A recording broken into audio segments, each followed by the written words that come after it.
வணக்கம் ஃப்ரெண்ட்ஸ். 60,000 வரை சம்பளம், 10ஆம் வகுப்பு படித்திருந்தால் போதும் அப்படின்னு சொல்லியிருக்காங்க. ஒரு மத்திய அரசு நிறுவனத்தில வேலைவாய்ப்பு வந்து குடுத்துருக்காங்க. ஸோ இந்த வேலை வந்து பார்த்தீங்கன்னா, கண்டிப்பா எல்லாருக்குமே யூஸ் ஆகும். ஸோ மறக்காம நம்ம சேனல சப்ஸ்கிரைப் பண்ணிக்கோங்க. இந்த வேலை யாருக்கு யூஸ் ஆகுதோ அவங்களுக்கு உடனடியா ஷேர் பண்ணுங்க. ஏன்னா டைம் குறுகிய காலமே இருக்கிறனால இதுக்கான விண்ணப்பம் வந்து பார்த்தீங்கன்னா, சீக்கிரமா விண்ணப்பிக்கிறதுக்காக சொல்லியிருக்காங்க. ஸோ ரக்ஸ்டியா ரசாயனங்கள் மற்றும் உரங்கள் நிறுவனத்தில காலியாக உள்ள பணியிடங்களை நிரப்ப தகுதியான நபர்களிடமிருந்து விண்ணப்பங்கள் வந்து பார்த்தீங்கன்னா, வரவேற்கப்படுகிறதுன்னு சொல்லியிருக்காங்க. ஸோ யாரெல்லாம் விண்ணப்பிக்கலாம்? அப்படி என்ன தகுதி? ஸோ எப்படி விண்ணப்பிக்கிறது? உள்ளிட்ட தகவல வந்து பார்த்தீங்கன்னா, நம்ம இந்த தொகுப்புல பார்க்க இருக்கோம்.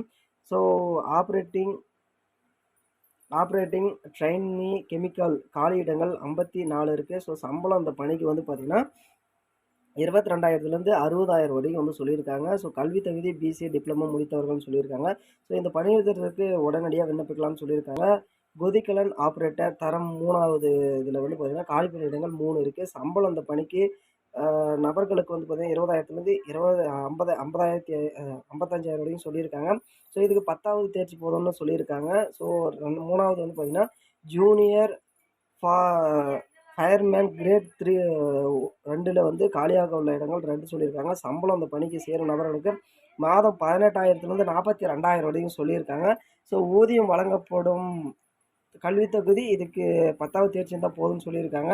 செவிலியர் தரம் 2 காலியாக உள்ள இடங்கள் வந்து பார்த்தீங்கன்னா 1ன்னு சொல்லியிருக்காங்க. இந்த பணிக்கு சேரும் நபர்களுக்கு சம்பளம் 22,000லேருந்து 60,000 வந்து ஊதியம் வழங்கப்படும்னு சொல்லியிருக்காங்க. கல்வி தகுதி 12வது தேர்ச்சி + 3 ஆண்டு ஜெனரல் நர்சிங் மற்றும் மிட்வைபரி அல்லது பிஎஸ்சி நர்சிங் வந்து படிப்பு முடிச்சிருக்கணும்னு சொல்லியிருக்காங்க.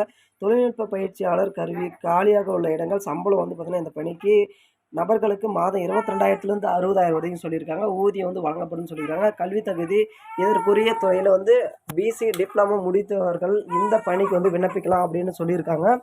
ஸோ அது மட்டும் இல்லாம தொலை தொழில்நுட்ப பயிற்சியாளர் எலக்ட்ரிக்கல் காலியுள்ள இடங்கள் வந்து பார்த்தீங்கன்னா 2ன்னு சொல்லியிருக்காங்க. சம்பளம் இந்த பணிக்கு வந்து 22,000லேருந்து 60,000 வரைக்கும் ஊதியம் வழங்கப்படும்னு சொல்லியிருக்காங்க. அதே மாரி எலக்ட்ரிக்கல் துறையில டிப்ளமோ முடிச்சிருக்க வேணும்னு சொல்லியிருக்காங்க.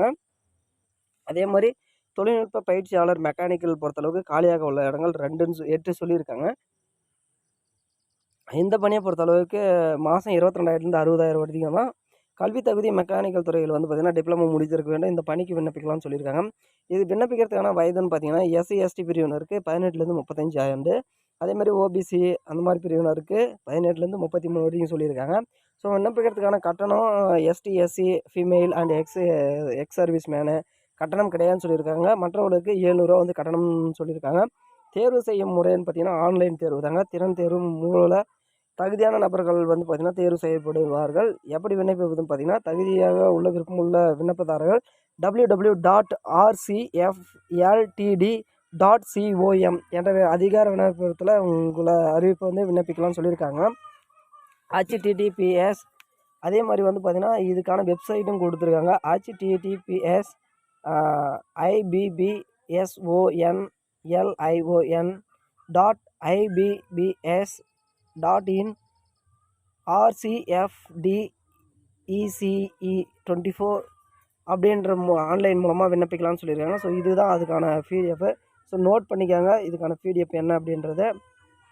ஸோ நம்ம மார்க் பண்ணி காமிக்கிறோங்க பாருங்கள். இதுதான் அதுக்கான இணையதளத்துக்கான வெப்சைட். ஸோ இதில் தான் நீங்கள் போய் விண்ணப்பிக்கணும். ஸோ அதே மாதிரி இதுக்கான கடைசி டேட்டும் வந்து கொடுத்துருக்காங்க.